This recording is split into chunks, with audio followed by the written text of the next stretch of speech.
there are two options for your third discussion post. And this is just a post with your original thoughts and your writing, not going to be responding to each other.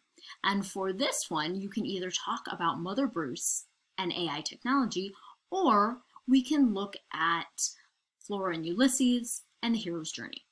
So listen to both, decide, and make your post. I look forward to seeing what you write.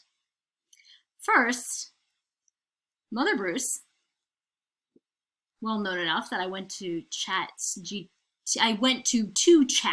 producers, AI producers, and I asked for summaries. These are the two summaries I got. Now hit pause and really read these two summaries. Think about, what do they say? Are there any errors? What's going on? Then we're going to evaluate it together, but hit pause on this, read, and we'll move on together.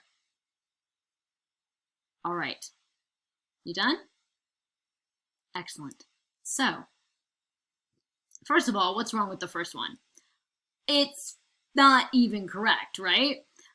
When Mother Goose visits the forest, she points out that Bruce is not their mother and urges him to let the ducklings be themselves.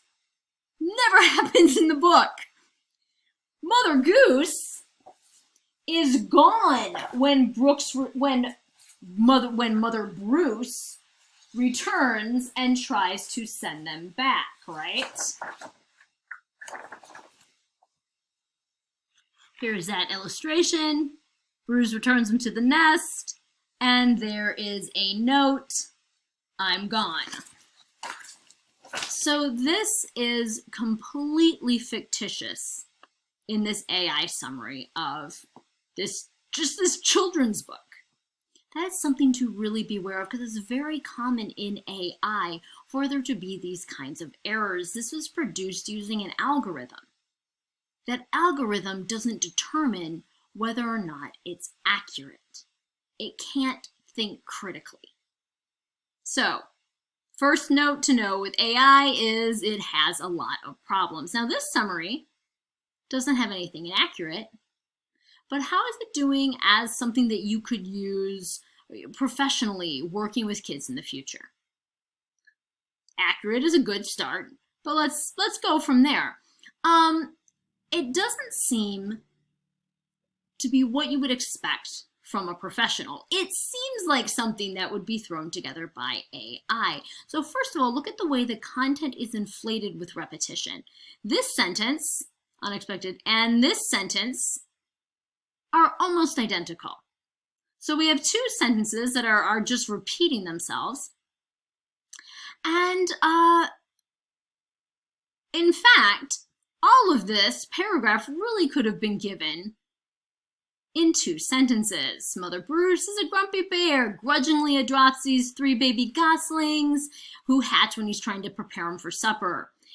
Bruce's hilarious attempts to parent the young goslings, teach them how to be geese, show love that the gruff bear never puts into words.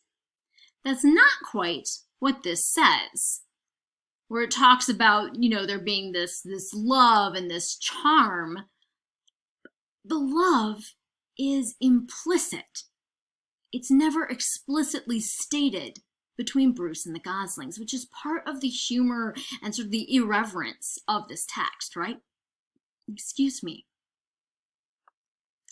And the pairing of adjectives and phrases, even when they're not just replicating language, makes it seem sort of like a canned endorsement, right? Heartwarming and clever, charming and clever. That's a Hallmark advertisement. Not picking on Hallmark. That can be really fun. But this doesn't read like a professional evaluation of children's lit. Why would someone pay someone to work with children's lit and just produce something like that? So a good AI summary might be useful to remind you of the main points of a narrative, or better yet, just confirm that you have the main points. but it could also just be blatantly wrong. It could confuse you, and it will lack the tone, the humor, the concrete details that make summaries engaging, especially for kids. Read over these two summaries again. Now think about, would either of these engage a child? That is the purpose of summaries for Kids Lit, is to draw kids in, right? Entice them, make them want to read this. Would they read this and feel that?